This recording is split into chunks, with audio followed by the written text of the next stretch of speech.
G'day everyone, it is a steamy Boxing Day afternoon here in Sydney, and I'm just shooting a very quick video to tell you all that I'm just a few short days away from heading over to Israel to take part in the Yad Vashem program for Australian educators, learning about how to teach the Holocaust.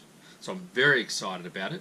I'm going to be shooting a whole bunch of videos. I'm going to be learning as much as I possibly can in that time and thinking about what is the best way for this channel and for me as an educator to promote the teaching of the Holocaust in a way that's age appropriate, in a way that is able to think through issues in an authentic manner, in a, I guess, pedagogically correct manner or helpful manner for students, and really to think about some big issues and raise questions that you as students and teachers can think about in your classrooms. So I'm very excited about that. If you have any questions or anything that you want to put to me, chuck them below in the comments.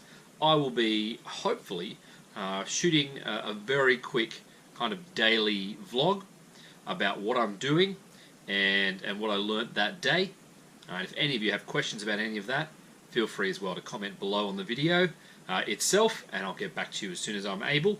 And hopefully in the new year you'll be finding a whole bunch of resources from Wimble channel looking at the teaching of the Holocaust and thinking through the issues that surround that.